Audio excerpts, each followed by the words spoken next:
So for Christmas, I really wanted a projectile speed trap, but I didn't want to spend a lot of money on it. So I bought this off Amazon. It's a light meter style. It says muzzle velocity meter and came in this box. I think I paid $39 for it, and I'm gonna build it today, show you how it goes together. I'll show you how it works. I'll show you what its performance is, and we're gonna test it out with my Walther PPK style airsoft gun, with my Bug Assault salt shotgun, and with my JT ER2 paintball marker. We're gonna use rigid kinetic ammo, eco-kinetic ammo made out of chalk, and inert tear gas balls filled with talcum powder. And if you hang around to the end, I'm also going to use my second Christmas present, much more expensive, which is my Sony RX100 camera, which is capable of 1,000 frames per second. So I used it to shoot the impact of one of these tear gas balls against a rigid surface to show at high speed what the plume of tear gas looks like. So it's been really fun for me. I hope you enjoy it. Let's go. All right, so this is what you get in the box. There's a manual that says that this is a muzzle velocity meter, light curtain style. As every good mechanical engineer, I read the entire manual and highlighted it. This is for keeps. Let's put it together. You can see it comes with all these components. Nothing left in the box. Gives you a tiny set of cheap screwdrivers, which we won't be needing, but thanks for the thought.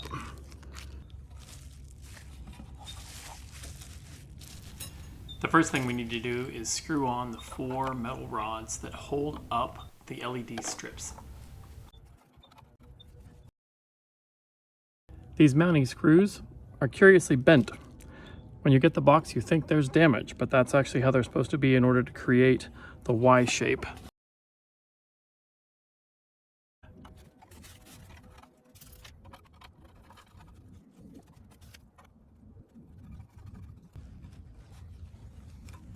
Interestingly, I am provided with 5 rods and only 4 places to put them, so that was either a spare part or a mistake. Either way, I accept. The installation manual is not an installation manual, it is just how to use it. So I'm winging this on how to put it together, but with 4 screws and so few parts, it's got to be fine. That's the total of the screws. I'm sorry there were actually 6. Got to set these aside in favor of a much better electronic screwdriver. So this light bar with all the LEDs on it has left and right written in the corners. Right on this side, left on this side. When you look in the manual, this picture shows left here on the same side as the display and right on that side of the display with the power switch sitting on the right. The display is on this end. And so, lining it up with the picture, I'm going to assume that left is this piece. So I'm going to place one of the light bars with the lights facing down, left side on that corner here. Requires me to flex the light bar a little bit, force it to fit the frame. But it screws in like that. So these 3 pieces naturally make this sort of loop shape. This curvature in the light bar is brought about by the shape of the arms, not by its natural shape. So I'm given 2 more light bars. They appear to be identical. I'm going to treat this also as a spare part. Once again, thank you so much. Left side is not represented in the picture, but I'm assuming that left is still this left. Take that left side, face down, and mount it right here.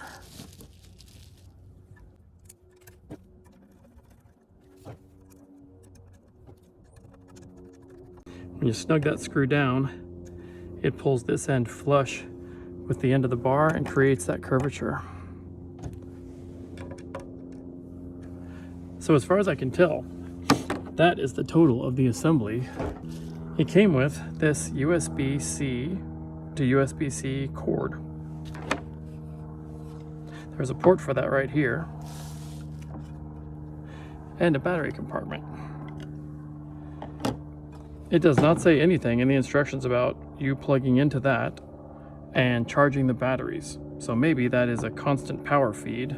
In the meantime, since I'm outside, I have 4 of my Amazon Basics AA batteries.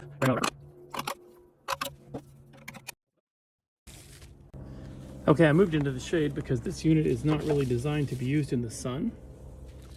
The light meter created by this LED says don't use it in direct sunlight or it's going to have a hard time sensing the projectile speed. I would like it to be set to FPS, and it says the way that I'm going to do that is to turn the unit on and then press the enter key when it gets to the FPS option. So I power it off, turn it on. When it says FPS, I hit the enter key and it accepts it. Now you can see there's an LED lit by FPS there. It says that when there's 2 bars, it's in test mode, it's ready to go. Theoretically, a projectile passing through the light beam now will be measured for speed. It says that it also stores the data from a test until you turn it off. So even if I have a projectile go through and it disappears before I get to catch it, I can theoretically look back and find out what it said. Okay, I wanted to get you to a point of view where you see mostly what I see. We're going to start with my imitation Walther PPK airsoft gun. This guy is firing tiny little biodegradable airsoft projectiles. When the unit is dormant, you turn it on, hit the enter key when it gets to FPS. Then the FPS light will light up. So this is not a CO2 weapon, it's spring-loaded. You rack the slide very much like a real semi-automatic, and now there's an airsoft round in the chamber. Here we go.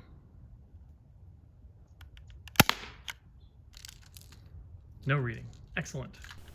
I'm going to try adjusting where I shoot the projectile through the arms and see if that helps. Success! That gave us a reading of 187.2 feet per second. 186.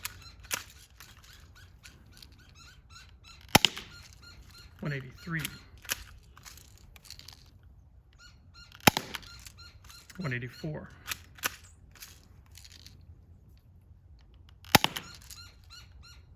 185. The results seem very consistent. It's coming in with about the same speed every time. So let's try a couple different weapons and see if it's able to switch back and forth between them and pick them both up. Next, I'm just curious how my bug assault shotgun is going to fare with the speed trap, because it says you're supposed to stay back at least 40 centimeters, which is 0.4 of a meter, somewhere around here. And you're supposed to avoid air gusts that could cause the trap to read incorrectly. Well, this, by its very nature, is firing a burst of salt, which might disturb that. So let's find out what it says. If you've never used a bug assault, they're sick. They are incredible for mosquitoes and flies. They have a safety, which every time you rack the slide and load the spring so that it can push the table salt out of the chamber up here, you have to move the safety out of the way. But I disabled the safety and did a few other things like sanding down the front of the slide so that I can set it on a table.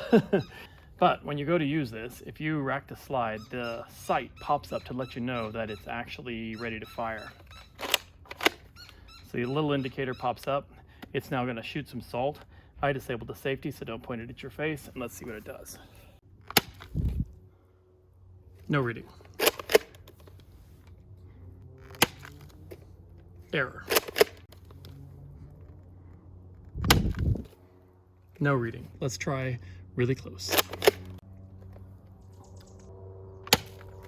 125.8. I started moving the shotgun around within the opening of the trap, trying to find a spot which would make it happy. 93.1. 82.7.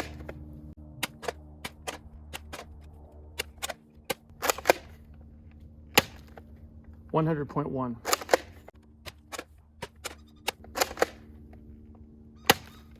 143.9. So I just reloaded the Bug Assault with coarse Morton table salt. In case you haven't seen it, the Bug Assault fires table salt like shotgun pellets, using just the spring of the slide when you rack it.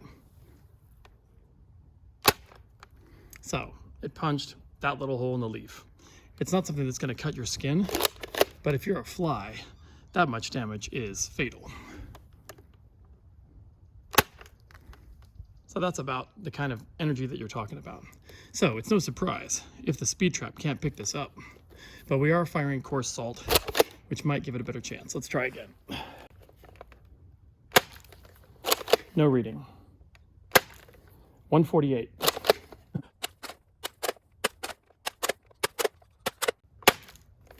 $137.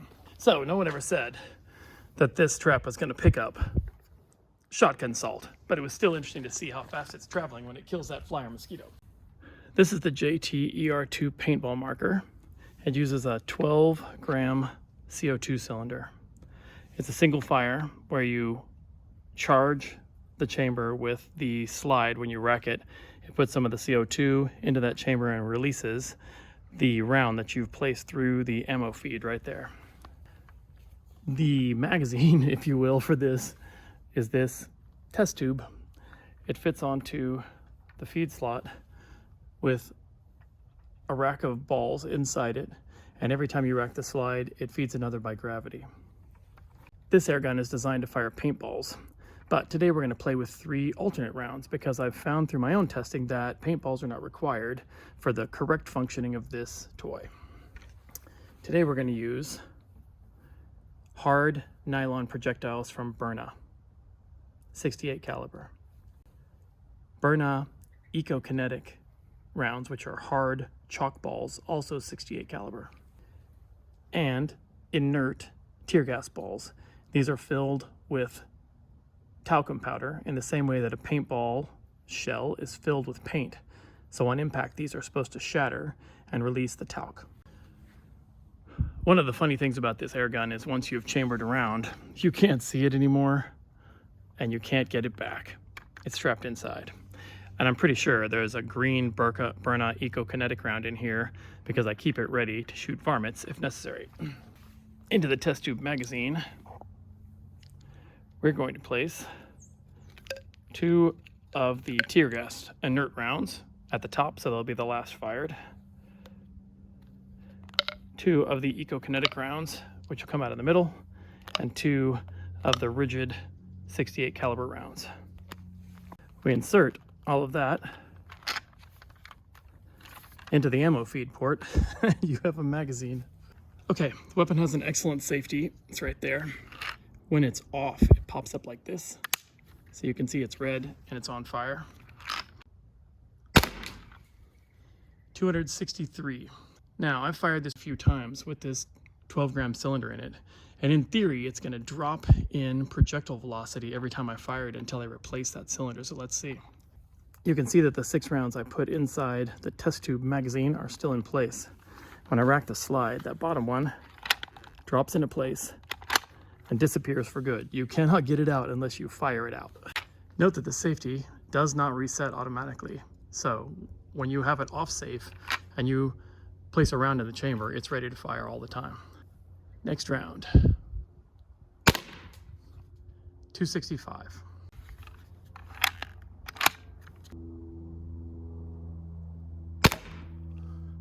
268. Now watch, I'm going to switch to the airsoft toy and I'm going to fire it and see if it reads the correct speed. 187. So that compares within 1 or 2 feet per second of the speeds we were getting before we switched weapons. This is a cool toy, but every now and then you have to take ammo out of the reserve and shake it into the available ammo. So these are the only rounds that can actually be shot. 186. 186. So that's really consistent. Now, if you remember what we were getting out of the ER2, let's try it again. We just put an Eco-Kinetic round into the chamber. 254. 248.